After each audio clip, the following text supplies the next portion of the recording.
বন্ধুরা, আপনারা জানেন আমাদের মলদ্বারে সাধারণত পাইলস, অ্যানাল ফিসার এবং অ্যানাল ফিস্টুলা এই তিনটি কষ্টকর রোগ হয়ে থাকে। এর আগে আমি দুটি ভিডিওতে পাইলস এবং অ্যানাল ফিসার নিয়ে আলোচনা করেছি। আজকের এই ভিডিওটিতে আমি আলোচনা করব মলদ্বারের বা পায়ুপথের অন্যতম কষ্টকর অ্যানাল ফিস্টুলা বা ভগন্দর নিয়ে। প্রাচীন কাল থেকেই এই রোগটি আমাদের সমাজে হয়ে আসছে। আপনাদের মধ্যে অনেকেই এই রোগটিতে কষ্ট পাচ্ছেন। আসুন আজকের এই ভিডিওটিতে আমরা এই অ্যানাল ফিস্টুলা নিয়ে একটু আলোচনা করে দেখি। আমি ডাক্তার অলোক দেবনাথ। আজকে আমি আপনাদের সামনে আলোচনা করব পায়ুপথের একটি কষ্টকর রোগ অ্যানাল ফিস্টুলা নিয়ে। এই অ্যানাল ফিস্টুলা নিয়ে যাবতীয় সায়েন্টিফিক ইনফরমেশন খুব সহজ সরলভাবে আপনাদের সামনে তুলে ধরব, যাতে করে আপনারা সবকিছু জানতে পারেন, বুঝতে পারেন। আজকের ভিডিওটিতে আমি প্রথমে আলোচনা করব অ্যানাল ফিস্টুলা বা ভগন্দর বা নালীঘা কি। এই অ্যানাল ফিস্টুলা বা ভগন্দর আমাদের শরীরে কিভাবে তৈরি হয়ে থাকে, কি কারণে অ্যানাল ফিস্টুলা আমাদের শরীরে তৈরি হয়ে থাকে। তারপর আমি আলোচনা করব অ্যানাল ফিস্টুলা হলে আমাদের শরীরে কি কি লক্ষণ প্রকাশ পায়। তারপর আমি আলোচনা করব এই অ্যানাল ফিস্টুলা হলে কিভাবে, কোন পদ্ধতিতে অ্যানাল ফিস্টুলাকে আমরা চিকিৎসা করব বা ম্যানেজ করব। এবং ভিডিওটির সর্বশেষে আমি আলোচনা করব কিভাবে, কোন পদ্ধতিতে অ্যানাল ফিস্টুলাকে আমরা প্রতিরোধ করতে পারব।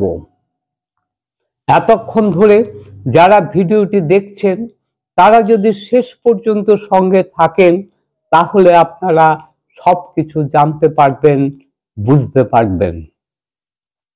আজকের এই ভিডিওটি রিকোয়েস্টেড ভিডিও। আমার যে সমস্ত ইউটিউব বন্ধুরা আছেন, যারা আমার ভিডিওগুলি নিয়মিত দেখেন, তাদের মধ্যে অনেকেই রিকোয়েস্ট করেছেন অ্যানাল ফিস্টুলার উপরে ভিডিও পাবলিশ করার জন্য। তাদের অনুরোধেই আজকের এই ভিডিওটি। আশা করছি আপনারা ভিডিওটি দেখছেন। যদি আপনারা এই ভিডিওটি দেখে থাকেন, যদি আপনাদের এই ভিডিওটি কোনো উপকারে আসে, তাহলে আপনারা কমেন্টস করে অবশ্যই জানাবেন।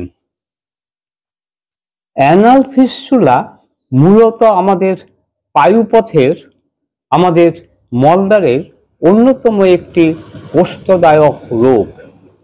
প্রাচীন কাল থেকে এই রোগটি আমাদের সমাজে হয়ে আসছে। এই অ্যানাল ফিস্টুলাকে গ্রাম বাংলায় বলা হয়ে থাকে ভগন্দর। এই অ্যানাল ফিস্টুলাকে ভালোভাবে বুঝতে গেলে আমাদের রেকটাম এবং পায়ুপথ বা মলদ্বার সম্পর্কে একটু পরিষ্কার ধারণা থাকা উচিত। আমরা যে খাবার খাই, পেটে গিয়ে হজম হওয়ার পর অবশিষ্ট অংশ পায়খানা বা বর্জ্য হিসাবে যেখানে জমা থাকে, সেটাকে বলা হয় রেকটাম বা মলাশয়। এই রেকটাম বা মলাশয় ভর্তি হয়ে গেলে পায়খানার চাপ তৈরি হয় এবং মলত্যাগের সময়ে পায়ুপথের মাধ্যমে পায়খানা মলদ্বার দিয়ে শরীর থেকে বাইরে বেরিয়ে আসে। আমাদের মলদ্বারের চারপাশে দুই ধরনের স্ফিংটার রয়েছে। একটি হচ্ছে ইন্টারনাল স্ফিংটার, আরেকটি হচ্ছে এক্সটার্নাল স্ফিংটার। ইন্টারনাল স্ফিংটারকে আমরা কোনোভাবেই কন্ট্রোল করতে পারি না। আমাদের মল, আমাদের বায়ুকে আমরা এক্সটার্নাল স্ফিংটারের মাধ্যমে কন্ট্রোল করতে পারি, আটকে রাখতে পারি। এই ইন্টারনাল এবং এক্সটার্নাল স্ফিংটারের মাঝখানে ক্রিপ্ট ক্রিপ্টোগ্ল্যান্ডুলার গ্ল্যান্ড নামে এক ধরনের গ্ল্যান্ড থাকে। এই গ্ল্যান্ডের কাজ হচ্ছে আমাদের মলত্যাগের বেগ তৈরি হওয়ার সাথে সাথে এই ক্রিপ্টোগ্ল্যান্ডুলার গ্ল্যান্ড থেকে এক ধরনের পিচ্ছিল লুব্রিকেটিং পদার্থ নিঃসরণ হয়। এই পিচ্ছিল লুব্রিকেটিং পদার্থটি আমাদের মলদ্বারটিকে পিচ্ছিল করে রাখে, যাতে মলত্যাগের সময় মলদ্বারের ঘর্ষণজনিত কোনো সমস্যা না হয়। এটি আমাদের শরীরের একটি প্রোটেক্টিভ মেকানিজম। এই ক্রিপ্টোগ্ল্যান্ডুলার গ্ল্যান্ড থেকে খুব সরু সরু নালীর মতো ডাক্টের মধ্যে দিয়ে আমাদের রেকটাম এবং মলদ্বারের যে জংশন রয়েছে, যেটাকে আমরা অ্যানোরেক্টাল জংশন বলে থাকি, সেখানে এই নালীগুলি পিচ্ছিল লুব্রিকেটিং পদার্থকে নিঃসরণ করে থাকে। এটি একটি স্বাভাবিক ফিজিওলজিক্যাল প্রক্রিয়া।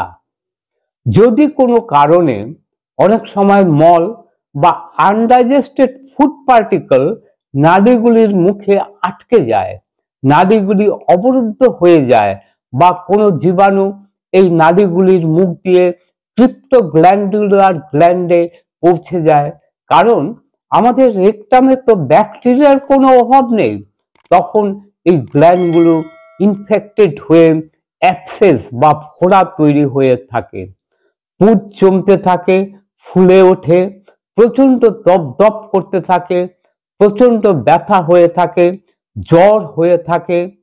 একটা সময়ের পরে গিয়ে এই ফোড়া ফেটে গিয়ে মলদ্বারের গায়ে একটা মুখ হয়ে থাকে, আবার আমাদের মলদ্বারের পাশে চামড়ায় আরেকটা মুখ হয়ে থাকে। এটি হচ্ছে অ্যানাল ফিস্টুলা বা ভগন্দর, যাকে বলা হয়ে থাকে নালী ঘা। এইভাবেই আমাদের শরীরে অ্যানাল ফিস্টুলা তৈরি হয়ে থাকে।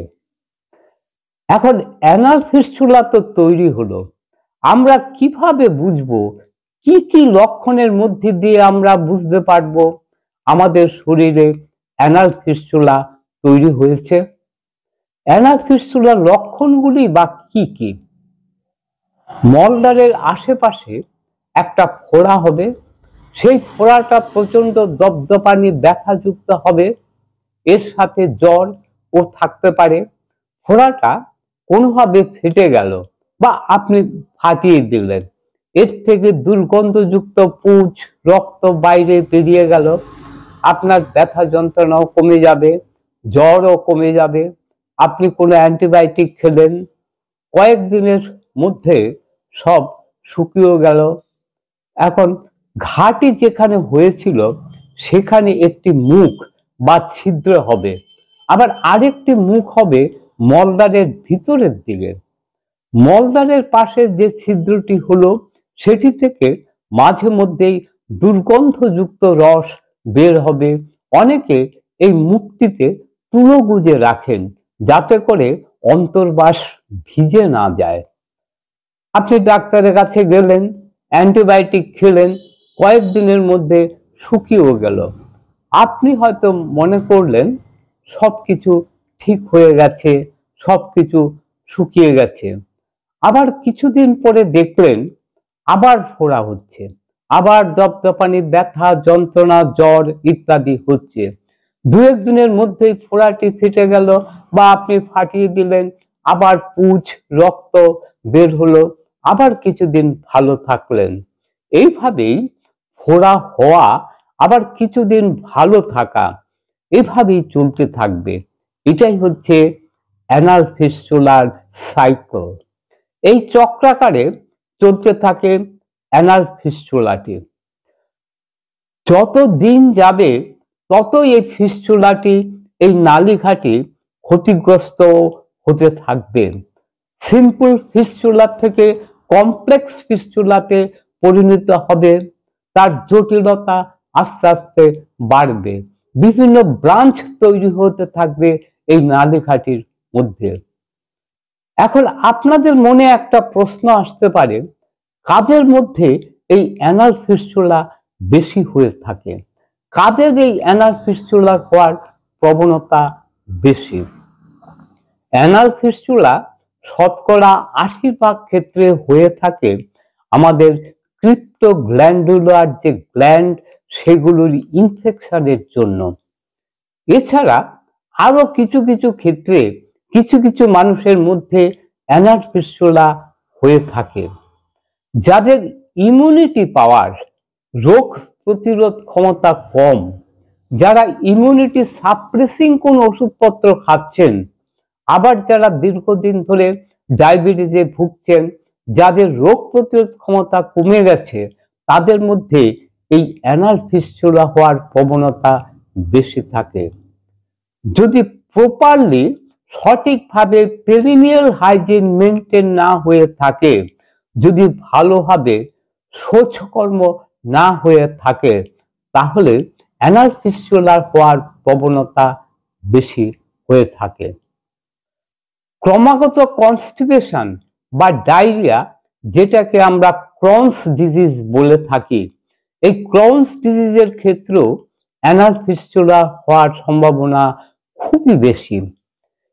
ইন্টেস্টিনে যদি টিউবারকুলোসিস হয়ে থাকে, তাদের ক্ষেত্রেও এই অ্যানাল ফিস্টুলার প্রবণতা বেশি হয়ে থাকে। মলদ্বারে কোনো আঘাত পেলে সেখানে যদি কোনো ক্ষত সৃষ্টি হয়, তার থেকেও অ্যানাল ফিস্টুলা হতে পারে।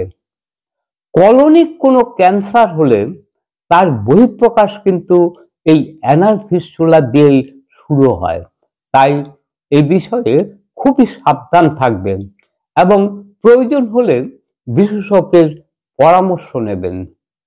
আবার ক্যান্সারের ক্ষেত্রে কলোনিক এরিয়াতে কোনো রেডিয়েশন দিয়েছেন, সেক্ষেত্রেও অ্যানাল ফিস্টুলার প্রবণতা বেড়ে যায়। মলদ্বারের সমস্যাটা যেহেতু একটু পার্সোনাল বা প্রাইভেট, তাই অনেক রোগীরাই ডাক্তারের কাছে যেতে একটু ইতস্তত করে, একটু ডিসকমফর্ট ফিল করে। আবার অনেকেই তত কিছু জানেই না এর চিকিৎসা কারা করেন বা কোথায় করলে ভালো হবে। আবার পেশেন্টের মধ্যে একটা ধারণা আছে এই অপারেশন একবার করলে বারবার করতে হয়। তাই বেশিরভাগ সময়ই পেশেন্টরা বেশিরভাগ ক্ষেত্রে গ্রাম বাংলায় হাতুড়ে চিকিৎসকের কাছে যায়। শুধু গ্রাম অঞ্চলেই নয়, শহরে অনেক পেশেন্টরা চলে যায় এই হাতুড়িয়াদের কাছে। আবার আজকাল তো এই গ্রাম শহর এই বিজ্ঞাপনের যুগে রাস্তাঘাটে, ট্রেনে, বাসে বিভিন্ন ধরনের বিজ্ঞাপনের মধ্যে দিয়ে মানুষকে প্রভাবিত করা হয়ে থাকে। আপনারা যদি এ সম্পর্কে সচেতন না থাকেন, তাহলে আপনারা পদে পদে বিভিন্নভাবে প্রতারিত হবেন। আপনারা দেখে থাকবেন রাস্তাঘাটে, গাছে গাছে এই সমস্ত অপচিকিৎসার বিজ্ঞাপন। এখন লাখ টাকার প্রশ্ন হচ্ছে, এই অ্যানাল ফিস্টুলা হলে কি করবেন, কিভাবে চিকিৎসা করবেন, কিভাবে ম্যানেজ করবেন? আপনারা একটা কথা খুব ভালো করে শুনবেন, মনোযোগ দিয়ে শুনবেন। অ্যানাল ফিস্টুলা বা ভগন্দর রোগ কোনো ওষুধপত্র, কোনো মেডিসিন দিয়ে সারানো যায় না। আমরা ওষুধপত্র দিয়ে যখন ফোড়াটি বা অ্যাবসেসটি তৈরি হলো, তার ব্যথা, যন্ত্রণা, জ্বর এই সমস্ত উপসর্গ কমাতে অ্যান্টিবায়োটিক, ব্যথানাশক কিছু ওষুধপত্র দিয়ে সাময়িকভাবে রোগীকে উপশম দেওয়া হয়ে থাকে। অ্যানাল ফিস্টুলা বা ভগন্দরকে বা নালীঘাটিকে কোন রকম ওষুধ বা মেডিসিন দিয়ে স্থায়ীভাবে সারানো যায় না। এই কথাটি আপনারা যদি না শুনেন, না বোঝেন, তাহলে আপনারা বহুভাবে এই বিজ্ঞাপনের যুগে প্রতারিত হবেন। অ্যানাল ফিস্টুলা রোগটি একটি সার্জিক্যাল ডিজিজ। একে ঠিকভাবে নির্মূল করতে গেলে আপনাদের অভিজ্ঞ সার্জনের কাছে যেতে হবে। অভিজ্ঞ সার্জনই ঠিক করবেন আপনাকে কি কি পরীক্ষা নিরীক্ষা করতে হবে। সবকিছু পরীক্ষা নিরীক্ষা করার পরে তিনি ঠিক করবেন কিভাবে, কোন পদ্ধতিতে, কতবারে আপনার অপারেশন করলে আপনি সবচেয়ে বেশি উপকৃত হবেন। এই অ্যানাল ফিস্টুলা অপারেশনের বিভিন্ন রকম পদ্ধতি রয়েছে, বিভিন্নভাবেই এই অপারেশনটি হয়ে থাকে। আমি এই নিয়ে বিস্তৃত আলোচনা এখানে করব না, কারণ বিস্তৃত আলোচনা করে আপনার মস্তিষ্ককে ভারাক্রান্ত করতে চাইছি না। যেহেতু এটি সার্জনদের ব্যাপার, তাদেরই বুঝতে দিন। বর্তমান সময়ে কার্যকরী যে আধুনিক পদ্ধতিতে অ্যানাল ফিস্টুলা অপারেশন করা হয়ে থাকে সেটি হচ্ছে লেজার সার্জারি বা লেজার ট্রিটমেন্ট। এই লেজার সার্জারির মধ্যে দিয়েই খুব সহজে সারা জীবনের জন্য আপনারা অ্যানাল ফিস্টুলা থেকে মুক্ত থাকতে পারবেন। এটি খুবই সহজ এবং সরল একটি অপারেশন। অপারেশনের দিনই আপনারা বাড়ি চলে আসতে পারবেন। এতে কোনো রকম ব্যথা বেদনা নেই, কোনো রক্তপাত নেই।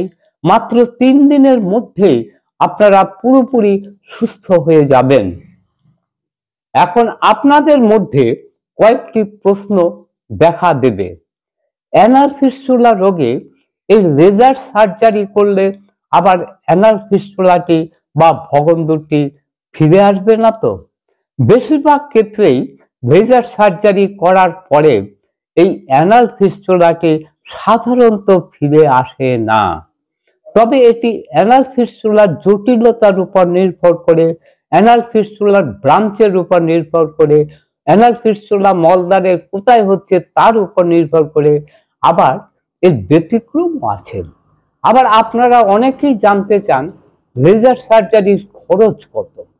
দেখুন, এটা নির্ভর করে আপনি লেজার সার্জারি কোথায় করাচ্ছেন, কার কাছে করাচ্ছেন, অনেক কিছুর উপর এই খরচটি নির্ভর করে। তবে মোটামুটি 30,000 টাকা থেকে 60,000 টাকার মধ্যে খরচ হয়ে থাকে। কিন্তু এখানে একটি কথা মনে রাখবেন, অ্যানাল ফিস্টুলা একটি লাইফস্টাইল ডিজিজ। যদি আপনারা সারা জীবন সুস্থ থাকতে চান তাহলে শুধু অপারেশন করলেই হবে না। আপনাদের লাইফস্টাইল, আপনাদের জীবনশৈলী, আপনাদের খাদ্যাভ্যাস সবকিছুকেই পরিবর্তন করতে হবে। নইলে এই অ্যানাল ফিস্টুলা আবার কোনো না কোনো সময় ফিরে আসতে পারে। আমাদের সমাজের আর 5টা লাইফস্টাইল ডিজিজের মতো অ্যানাল ফিস্টুলাকেও আমাদের লাইফস্টাইল পরিবর্তনের মধ্য দিয়ে, আমাদের জীবনশৈলী পরিবর্তনের মধ্যে দিয়ে, আমাদের খাদ্যাভ্যাস পরিবর্তনের মধ্যে দিয়ে সারা জীবন সুস্থভাবে বেঁচে থাকতে পারবেন। এতক্ষণ ধরে যারা ভিডিওটি দেখলেন, তাদের যদি ভিডিওটি ভালো লেগে থাকে, তারা যদি ভিডিওটি থেকে নতুন কিছু শিখতে পারেন, নতুন কিছু জানতে পারেন, তাহলে অবশ্যই ভিডিওটিতে একটি লাইক দেবেন। বন্ধু বান্ধবদের কাছে ভিডিওটি শেয়ার করবেন। আর শেয়ার করতে তো কোনো পয়সা কড়ি খরচ হয় না, তাই আপনারা অবশ্যই শেয়ার করবেন। আর যাদের এই ধরনের ইনফরমেটিভ ভিডিও ভালো লাগে তারা চ্যানেলটিকে সাবস্ক্রাইব করে রাখবেন। নতুন কোনো ভিডিও পাবলিশ হওয়ার সাথে সাথে নোটিফিকেশন পাওয়ার জন্য। বন্ধুরা, আজকের ভিডিওটি এইখানে শেষ করছি। আবার দেখা হবে নতুন কোনো ভিডিওতে, নতুন কোনো সময়ে। ততক্ষণ পর্যন্ত ভালো থাকুন, সুস্থ থাকুন।